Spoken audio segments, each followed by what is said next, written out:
With a WWE Hall of Famer talking about possibly joining AEW and more, this is Wrestling Rambles. My name is John, and you're watching the Wrestling Report. Before we move on, make sure you subscribe to Wrestling Rambles with notifications on, and don't forget to like the video.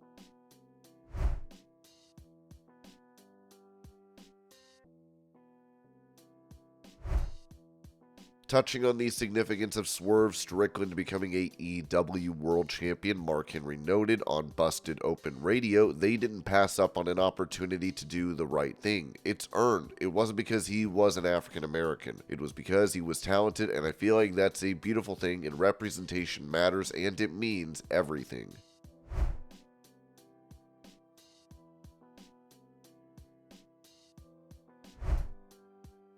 Following her win over Thunder Rosa at AEW Dynasty, Toni Storm would end up calling out WWE Hall of Famer Nikki Bella, saying this at the post-show media scrum. "How long do I have to do this? Week after week, night after night, before you realize that I am the one who is transcending this business. Just because I don't go out there and say it doesn't mean it's not true. Do I really have to tell you every single night? Are you that thick? Too busy chasing people, blithering about goosebumps and levels and storytelling in cinema? Go see a movie." Nicole Garcia thought about joining AEW when she saw Mercedes did. You know why she didn't? Because then she saw me and realized she can't hold a candle to what I do. I am the one taking this company to new heights, and I don't even try to. I'm just being me, and it's the greatest thing I could ever be. It's the greatest thing that could happen to you too. For every one of you who saw me all those years ago and thought she has potential, you had absolutely no idea it was going to get this good, did you? Tomorrow morning, your headline should read, "Holy F, was I wrong?" Tony Khan, I promise no matter how many matches I win, no matter how many stories I finish, I will never call you into the ring to celebrate with me. Being timeless means I'm not on your watch. My success is my own, and you're damn lucky to be a part of it.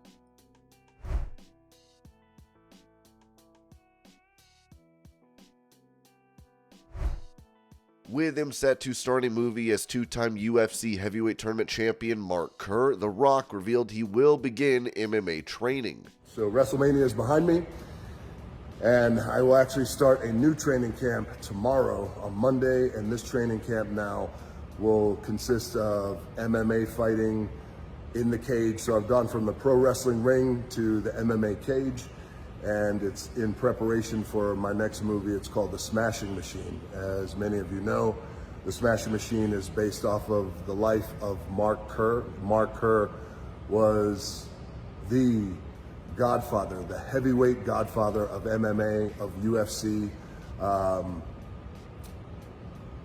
who at one time was the greatest fighter on the planet. And he was an absolute animal and a beast. And he struggled with addiction, he struggled with success, he struggled with loss, he struggled in love. A lot of struggles in his life, but he lived and is still living the most extraordinary, dreams come true kind of life. And it's an honor for me to play him. And I want to make sure that, again, I wake up every morning and I run to this opportunity to become Mark Kerr. And so I want to make sure in my training camp, I'm training with UFC legends and coaches, and want to make sure that I do right by Mark and I do right by the MMA and UFC community and culture, and all these fighters, men and women, who've put it all on the line over the years, as they've done in professional wrestling too as well. So I come into this project as with the ultimate level of respect and reverence to that world, and I just want to be prepared as I possibly can. So I start my MMA and my cage work and my MMA ring work all this week, which basically means I'm going to get my ass kicked a lot, but bring it on. And that's it, over and out. Thank you guys for all the support, WrestleMania. Thank you guys for all the support, Smashing Machine. And just thank you. Thank you. I really, really appreciate it. The work is hard, but we all work hard. The work is busy, but we're all busy. And we run towards that thing that we love. And right now, I just keep on running to all this stuff that I love. All right, I love y'all. and have a great week, and enjoy your cheat meals today, and enjoy your drinks. Enjoy your Terramana, because I am.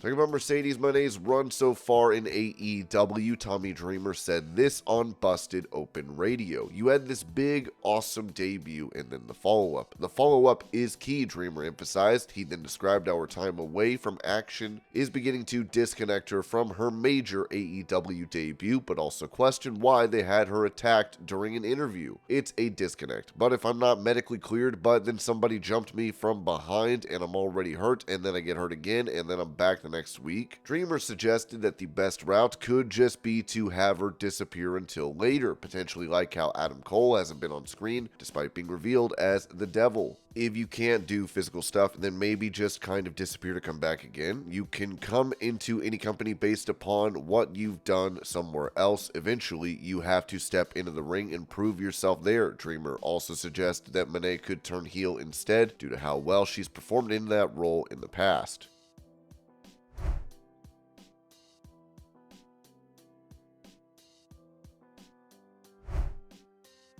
As he returned to TNA Wrestling and is set for upcoming appearances, Matt Hardy gave details regarding it, telling Busted Open Radio, "I spoke with AEW, and I will start and preface this by saying that I love AEW. I love working with Tony Khan. He's a great guy. My contract ended up expiring, and we hadn't reached a deal yet. We're still in the midst of talking. I have literally, in the last week, I have talked to every promoter from every promotion that there is. TNA Rebellion was me showing that pro wrestling can still be unpredictable. This was done in a couple days' notice. We kind of started talking about this on Wednesday, and this is when it kind of materialized. There were a couple of days doing some shots for TNA and a little story arc. Pro wrestling is at its best when it's unpredictable."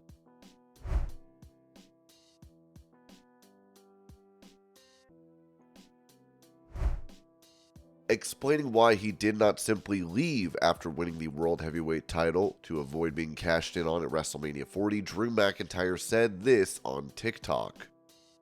Alright, I just finished my last match of this European tour, the most successful European tour ever. Last match going on in the ring right now, and there's a question I'll answer that's been bothering me since Mania. Why didn't you just leave, Drew? Why didn't you just leave? Let me break it down for you. This is everything I've ever worked for over 20 years. This was my moment that I've earned it. I'm sorry that I just want to soak in every single second of it at WrestleMania, make the world title moment last an eternity. I want to celebrate with my wife who's been through hell. My family have sacrificed so much. All my fans have been through so much. 70,000 of them chanting, "You deserve it." Sorry for that. Then I saw Punk. And I admit, I got carried away, I made a little freaky on the table, but I told him I was going to rub the title in his stupid face. And like I've said already, but I guess it bears repeating for those who hear but don't listen, I'm a man of my word. I was within striking distance on purpose, and he didn't raise one finger till I was distracted and assaulted me like the coward that he is.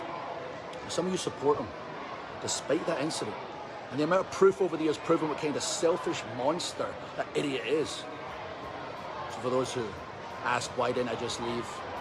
If you ever amount to anything, just remember, by your own logic, you're not allowed to enjoy the moment.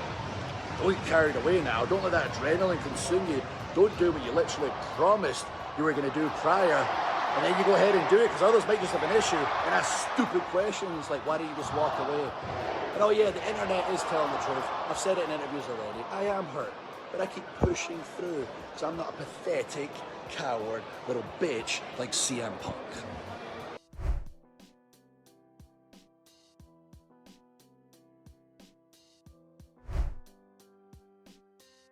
Asked about the allegations against former WWE head Vince McMahon, Goldberg said this to 93.7 The Ticket. "No, I really don't. Everybody has an opinion, and again, it's kind of like me asking you how you felt about your head coaches throughout the years, about your general managers throughout the years. It's not fair for anybody to give an opinion based upon their own opinion and not be run through the ringer by other people based upon what they think of that, because they weren't there. So, as in all all bosses. I think former bosses, we had good times and we had bad times, but that is what it is. The allegations and the things that have come to the forefront over the past 6 months or a year, I have no comment on it. It's not my place. So I think that the current owners of the WWE are going to make decisions based upon what they believe, and I think the decisions they have made have been favorable to the masses. Again, I will be this objective guy in answering a question, but yeah, personally, I'm not going to give you an answer because that's a personal. Professionally, that's the answer that I can give you because I try to be as professional as possible.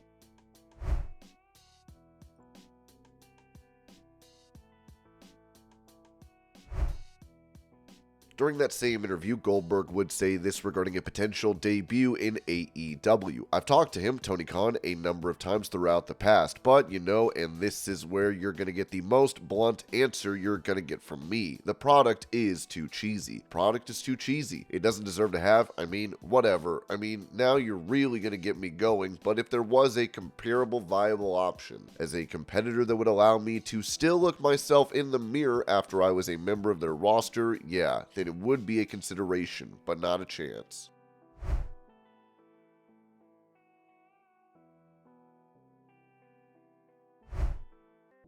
At a WWE live event, Bayley can be seen tearing up the sign of a fan.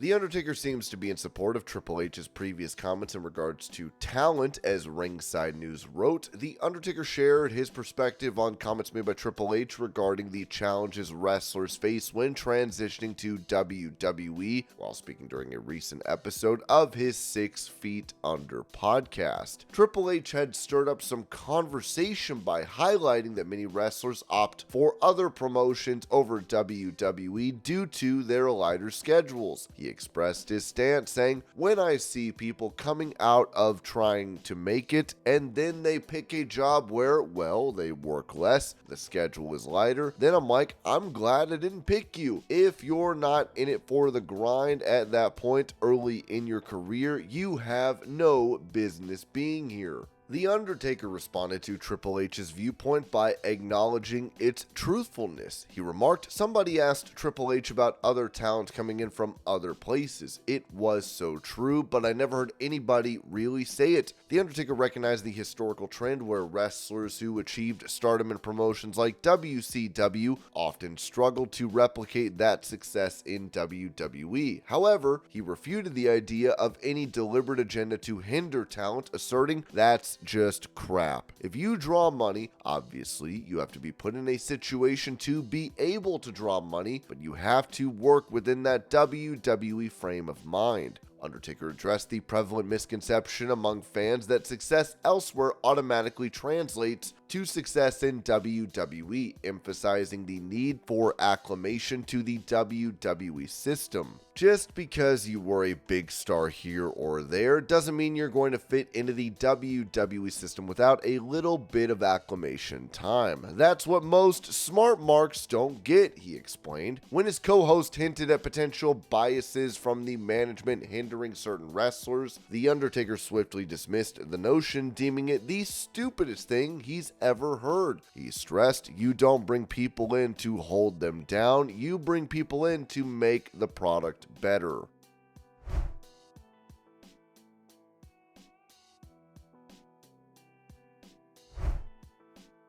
When it comes to the future of Jinder Mahal after his recent release from WWE, Sean Ross Sapp noted on Fightful Select's Backstage Report, Jinder Mahal has already got heavy interest from companies about coming in, whether it would be independents or whatever. GCW is foaming at the mouth, and they should, especially with Matt Cardona out.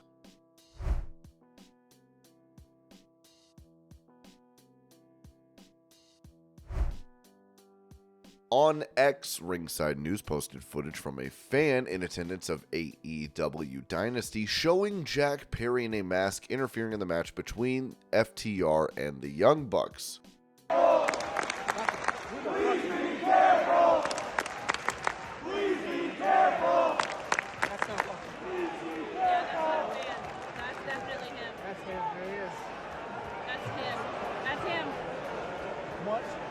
We have. I have not seen that. No one's walking with a damn mask on that.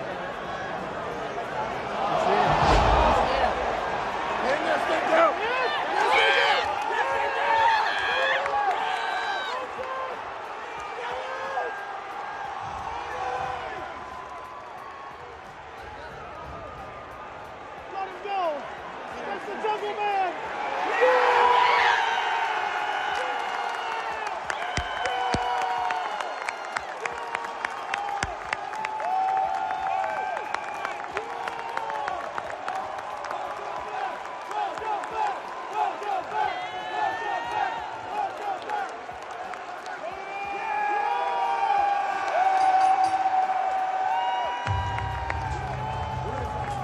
The winners of the tournament and new AEW World Tag Team Champions, the Young Bucks.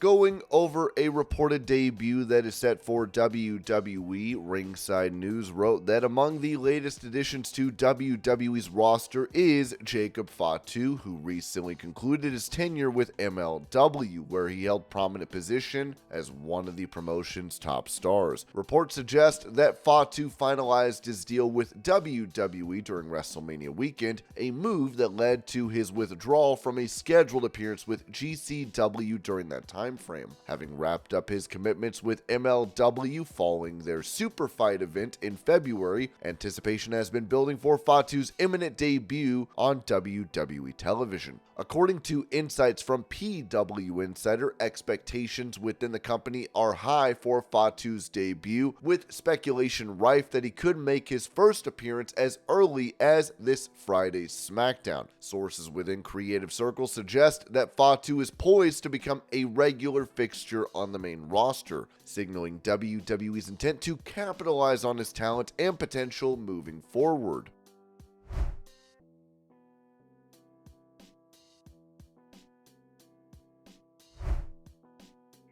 Talking about his previous plans to have a retirement match, Goldberg told 93.7 The Ticket, "I'll be perfectly honest with you, I've kind of put that on the back burner. Right now, I've segued into dad first and foremost, and husband and car host. I'm just having fun in my garage, so I really don't have a lot of time right now to dedicate to prepping for a retirement match. I'm trying to do everything I can in my power 24/7 to get our boy Gage prepped for the next phase of his life. And in all honesty, that's the most important thing I could ever have going. Whether I was ready to step in the ring right now or not, I'd put it all on the back burner for this boy. It's going to be tough, man."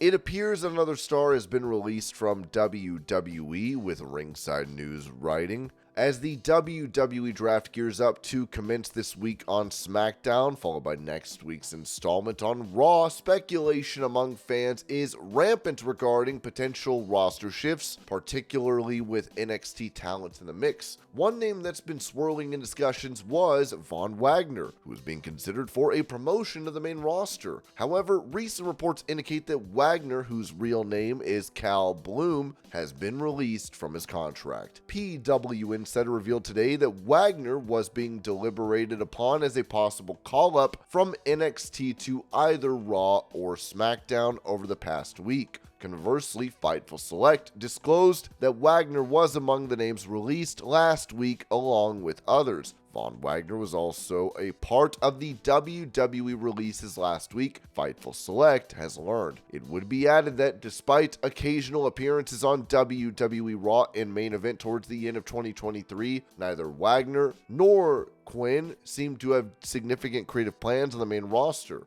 WWE sources have reiterated to Fightful Select that the recent releases primarily targeted talents with over 5 years of experience in the company, highlighting a disconnect between their trajectory and experience level within WWE. And this was your pro wrestling news update. I hope you're all having a great day. Thank you so much for watching, and I will see y'all later.